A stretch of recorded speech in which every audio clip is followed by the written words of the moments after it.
All right, girls, before the assessment system was put into place, how did you know what you were being graded on? We really didn't. We just kind of heard and kind of had to guess actually like what we were being graded on, and we couldn't work towards that goal as much. Do you feel the same way, Grace? I think it was a big guessing thing, but also I tried to, like, at whatever looked the best or what you were showing us, like if you showed us an example, I tried to make mine look like yours so I knew exactly what I was trying to do. Okay, now that the new assessment system is put into place, what is the part that helps you the most in your projects? I think the part that helps me the most is now that we know what that we're doing, you can do it with like your own personal style and make it look like it's your own and not be copying off like what is being shown to us being our own person. Okay, and Morgan, how do you know what it is that you're being graded on now? Because it's in the achievement chart, and we also help make the goals.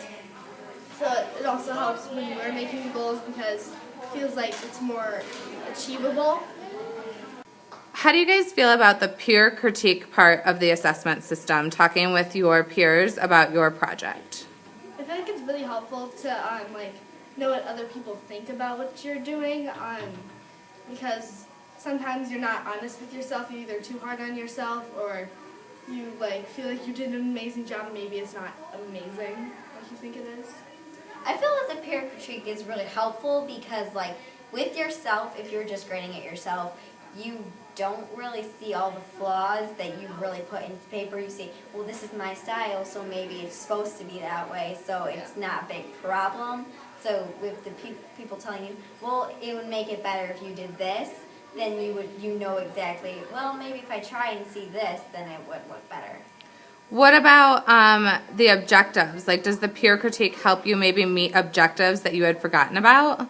I think so. It helps because, like, if you are doing your assignment and the part of the objectives were value and you don't put value in it, and then, like, if your peers are like, you don't put value in this, you should add it and make the drawing pop, then you know that, oh, this is an objective that I forgot to put in there, so I'm going to put it in. So that helps you kind of fix your mistakes before you turn them in.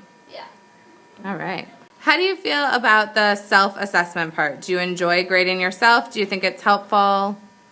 I don't really know about the self-assessment. I like it, but, you know, you're kind of talking about yourself, so it's not like you're going to do really like you're going to be like, oh, I got an 8 here when you really got a 10 here, or you're going to be hard on yourself, or you're going to be like real easy, I got all 10s, or like that. So it's just yourself, so I guess I don't really know if it's helpful or not.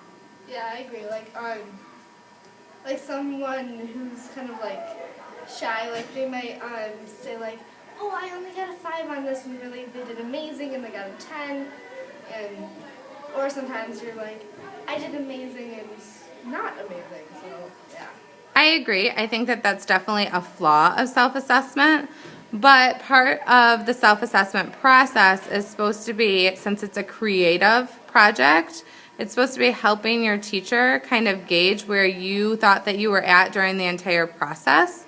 Does that make sense? And would that be more helpful? Yeah, that'd be helpful.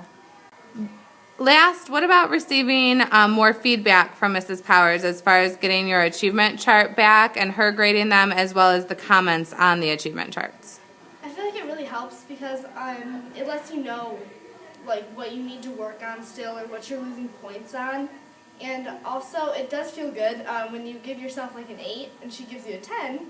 That does feel good and makes you feel a little bit better about yourself. Yeah, I forgot the question, but... Hold on. All right, go. Okay, so with the comments on the bottom of the page that you're telling people about or whatever, it says like, you did really good on this, but your background could be better. It helps you strive for more success on your next piece because you know, well, I didn't do well on the background in this piece. I'm going to change my background to make it fit more with my drawing in this piece. Work harder on your background. Or if your value wasn't exactly right, then you put more value in this next piece. It helps you make your next piece better or just greater, so it makes your art just all around better. All right, one more question. Do you think that the new assessment system is extremely helpful and you're enjoying the process more than before when you were kind of unsure about what you were being graded on? Yeah, because it lets you know, like, why you're losing points or why you're not losing points, and you're doing better than you thought, and you really know the whole process of the grading, and it's really helpful. Do you think, I lied, one more question. Do you think that it's helping with your motivation, like working on things that you might need to work on that you didn't know beforehand? Yeah, I think it's helping with the motivation because before, if you didn't know anything, then you're not going to know what to do and you're not going to be exactly motivated to do it. You're going to be like, oh, I can just quick draw this and I'll be done and I'll get the points because, we don't have any objectives for this. But once we get our objectives, we're like, well, I got to put this here, I got to put this here to make it look like a good art piece. Awesome, girls. Thank you.